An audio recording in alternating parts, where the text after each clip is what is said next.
Hardware অ্যাডভাইসডের আরেকটি ভিডিওতে আপনাকে স্বাগতম।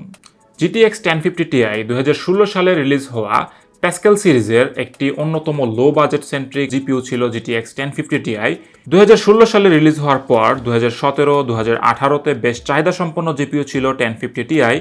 তারপর 2019 সালে GTX 1650 4GB লঞ্চ হওয়ার পর এটি একটু ধামাচাপার মধ্যেই পড়ে যায়। কিন্তু 2021 সালে হঠাৎ করে জিপিইউর প্রাইস বাড়ার কারণে এই জনপ্রিয়তা হারাতে থাকা GTX 1050 Ti এর কদরও অনেকটাই বেড়ে যায়। মার্কেটে লো বাজেটে কোনো গ্রাফিক্স কার্ড না থাকায় অনেকেই বাধ্য হয়ে GTX 1050 Ti অথবা GTX 1650 4GB এরকম লো বাজেট সেন্ট্রিক গ্রাফিক্স কার্ডগুলো পারচেস করে থাকে। তবে আমাদের আজকের এই ভিডিওটিতে আমরা দেখব 2022 সালে 1050 Ti এর পারফরমেন্স কীরকম, মডার্ন গেমগুলোতে 1050 Ti কীরকম বিহেভ করে।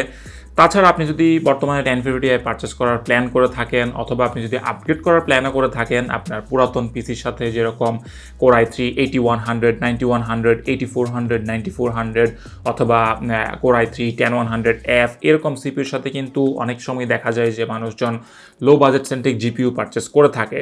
যদিও Core i5 8400, 9400, even Core i3 10100ও কিন্তু এর থেকে বেটার জিপিইউ হ্যান্ডেল করার ক্ষমতা রাখে। আমাদের কাছে 1050 Ti এর যেই মডেলটি আছে সেটি হচ্ছে গ্যালাক্সির XOC এডিশন, যেটি একটি ডুয়াল ফ্যান এডিশন কার্ড। একে পাওয়ার আপ করতে দরকার সিঙ্গেল 6-পিন পাওয়ার কানেক্টর। যদিও বাজারে কিছু মডেল রয়েছে যেগুলোতে কোনো পাওয়ার কানেক্টরের দরকার পড়ে না, সেগুলো X16 স্লট থেকেই পাওয়ার নিতে পারে। আমাদের টেস্টিংয়ের জন্য সিপিইউ হিসেবে আমরা ব্যবহার করছি ইন্টেল Core i5 8400, যেটি 6 কোর 6 থ্রেডের একটি CPU. 8400 not the best CPU for benchmarking GPU, but 8400 1050 Ti থেকেও বেটার জিপিইউ হ্যান্ডেল করার ক্ষমতা রাখে উইদাউট বটলনেক। তবে কিছু কিছু মডার্ন টাইটেলে এই 8400 এর এক্সট্রা থ্রেডের অভাব বেশ ভালোভাবেই উপলব্ধি করা যায়। মডার্ন গেমগুলো সিপিইউর সবগুলো থ্রেডের উপরই কম বেশি প্রভাব বিস্তার করে থাকে। যাই হোক, চলুন এবার আমাদের 1050 Ti এর বেঞ্চমার্কিং শুরু করা যাক। 2018 সালে প্লে স্টেশনের জন্য রিলিজ হওয়া গেম, যা কিনা 2022 সালে পিসির জন্য রিলিজ হয়। গড অফ ওয়ারে লো সেটিংসে আমাদের অ্যাভারেজ FPS ছিল 38 FPS, অরিজিনাল সেটিংসে 31, হাই সেটিংসে 27 FPS। সুতরাং 1050 Ti গড অফ ওয়ারে আমাদের সর্বোচ্চ, অরিজিনাল সেটিংসে আমাদের এক্সপিরিয়েন্স ভালো ছিল। তবে গড অফ ওয়ারের ইমার্সিভ লুকিং গ্রাফিক্স কোয়ালিটির কারণে অরিজিনাল অথবা লো সেটিংসেও গেমটি বেশ এনজয়েবল। তারপর আসা যাক অন্যতম জনপ্রিয় game shadow of the Tomb রাইডারে। শ্যাডো অফ দ্য টম রাইডারের বেঞ্চমার্ক মোডে লো প্রিসেটে আমাদের অ্যাভারেজ FPS ছিল 49 FPS, মিডিয়াম প্রিসেটে 43 এবং হাই প্রিসেটে 38 FPS। তারপর 2021 সালে রিলিজ হওয়া হিটম্যান 3 খুবই পপুলার একটি টাইটেল। হিটম্যান 3তে একদম লোয়েস্ট সেটিংয়ে আমাদের অ্যাভারেজ FPS ছিল 68, মিনিমাম 44, লোয়েস্ট সেটিংয়ে অ্যাভারেজ 58, মিনিমাম 39, মিডিয়াম সেটিংসে অ্যাভারেজ 49, মিনিমাম 36, হাই সেটিংসে অ্যাভারেজ 44, মিনিমাম 33, সর্বশেষে আলট্রা সেটিংসে অ্যাভারেজ 39 এবং মিনিমাম 25। তো আপাতত আমাদের এই হিটম্যান 3 এর বেঞ্চমার্ক থেকে আপনার মনে হতে পারে যে আপনি যদি এখানে 60 FPS মেনটেন করতে চান সবসময়, তাহলে আপনাকে maybe lowest of the lowest সেটিংয়ে খেলতে হবে, যেটা definitely not a pleasant experience. তবে এখানে একটা জিনিস খেয়াল রাখতে হবে যে এখানে কিন্তু AMD FSR এর সাপোর্ট রয়েছে। সো আপনি NVIDIA অথবা AMD যে কোনো গ্রাফিক্স কার্ডই ব্যবহার করেন না কেন, আপনি কিন্তু FSR সুবিধাটা কিন্তু আপনি নিতে পারেন। হিটম্যান 3তে high preset plus FSR ultra কোয়ালিটিতে আমাদের অ্যাভারেজ FPS ছিল 60, minimum 38, ultra preset plus FSR ultra কোয়ালিটিতে অ্যাভারেজ FPS ছিল 55, মিনিমাম 36। সো 1050 Ti হিটম্যান 3 খেলতে চাইলে বেস্ট এক্সপিরিয়েন্সের জন্য অবশ্যই FSR রিকমেন্ডেড। তারপর কোডমাস্টারের জনপ্রিয় রেসিং গেম F1 2020-তে আসা যাক। F1 2020 heavily GPU bound game, যার জন্য এখানে হাই এন্ড সিপিইউ বাধ্যতামূলক দরকার পড়ে না। F1 2020-তে আলট্রা লো প্রিসেটে আমাদের অ্যাভারেজ FPS ছিল 97, মিনিমাম 76, লো প্রিসেটে অ্যাভারেজ 92 এবং মিনিমাম 72, মিডিয়াম প্রিসেটে আমাদের অ্যাভারেজ FPS 85, মিনিমাম 67, হাই প্রিসেটে অ্যাভারেজ FPS 68, মিনিমাম 55, সর্বশেষে আলট্রা হাই প্রিসেটে অ্যাভারেজ FPS 44 এবং minimum 32।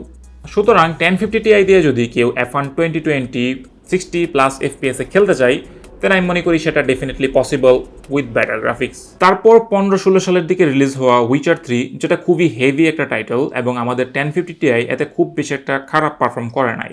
With HD rework textures, low প্রিসেটে আমাদের অ্যাভারেজ FPS 62, মিনিমাম 45, মিডিয়াম প্রিসেটে অ্যাভারেজ 60 এবং মিনিমাম 43, হাই সেটিংসে অ্যাভারেজ FPS 54, মিনিমাম 39, আলট্রা সেটিংসে এভারেজ এফপিএস 44, মিনিমাম 33। সর্বশেষে জনপ্রিয় ব্যাটল রয়্যাল গেম অ্যাপেক্স লেজেন্ডে আসা যাক। অ্যাপেক্স লেজেন্ডে লো সেটিংসে আমাদের এভারেজ এফপিএস ছিল 84, মিনিমাম 50, মিডিয়াম সেটিংসে এভারেজ এফপিএস 60, মিনিমাম 34, হাই সেটিংসে এভারেজ 53, মিনিমাম 23। সো আমাদের এই গেম বেঞ্চমার্ক শেষে এবার আলোচনা করা যাক 2022 সালে 1050 Ti এর সিচুয়েশন কীরকম, অথবা আমাদের আজকের ভিডিওর মূল বিষয় কি। GTX 1050 Ti সেই 2016 সাল থেকে লো বাজেট গেমারদের কিন্তু একটা প্রশংসনীয় পারফরমেন্স কিন্তু দিয়ে আসতেছে। আপনি যদি 2022 সালে স্টিম হার্ডওয়্যার সার্ভেতে দেখেন, তাহলে আপনি দেখবেন 1050 Ti এবং 1060 ইউজার স্টিল অনেক ঊর্ধ্বে। তবে আপনি যদি সব ধরনের মডার্ন গেম 1080p-তে অলমোস্ট 60+ FPS মেনটেন করে খেলতে চান, then definitely 1050 Ti not the best option.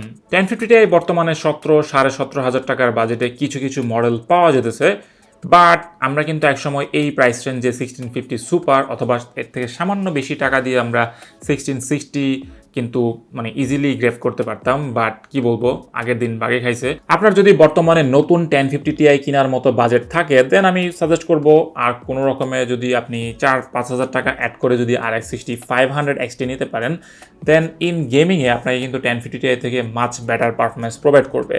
তবে 6500 XT সবচেয়ে বেটার হয় আপনি যদি PCI Gen 4 সিস্টেমের সাথে নিতে পারেন, যেরকম ইন্টেলের 11 জেনারেশন, 12 জেনারেশন অথবা রাইজেনের 5000 series accept the APU line up. তবে আপনি যদি পুরাতন সিস্টেম যেরকম প্রসেসরের দিক থেকে i3 8100, 9100, তাছাড়া Core i3 10100, 10100F এরকম সিপিউর সাথে যদি আপনি 1050 Ti প্ল্যান করে থাকেন নেওয়ার, দেন আমি সাজেস্ট করব যে আপনি নিতে পারেন 1050 Ti। আপনাকে এইসব সিপিউর সাথে আপনি মিডিয়াম সেটিংস অথবা কিছু কিছু গেমে হাই সেটিংসও 60 FPS খেলতে পারবেন। তবে যেসব মডার্ন হেভি টাইটেলগুলো এগুলো আপনাকে ডেফিনেটলি কম্প্রোমাইজ করে খেলতে হবে।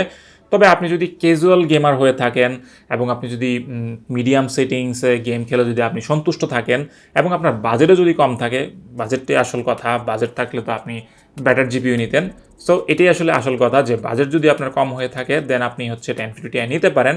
তবে সেই ক্ষেত্রে আমাদের সাজেশন থাকবে আপনি সর্বপ্রথম চেষ্টা করবেন ইউজড মার্কেট থেকে 1050 Ti পারচেস করার।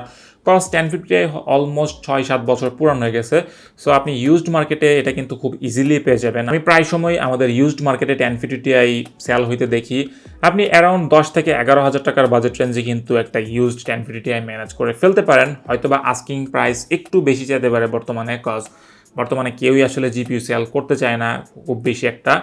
সর্বশেষে এটাই বলবো যে GTX 1050 Ti 2022 সালেও মডার্ন গেমগুলো খেলাতে সক্ষম, কিন্তু সেটা যদি আপনি আরেকটু বেটার এক্সপিরিয়েন্সের সাথে খেলতে চান, তাহলে 1050 Ti না কিনে অন্যান্য অপশনগুলো চেক আউট করতে পারেন। তো এটাই ছিল আমাদের আজকের এই 1050 Ti এর 2022 সালের পারফরমেন্স নিয়ে ডেডিকেটেড একটা ভিডিও।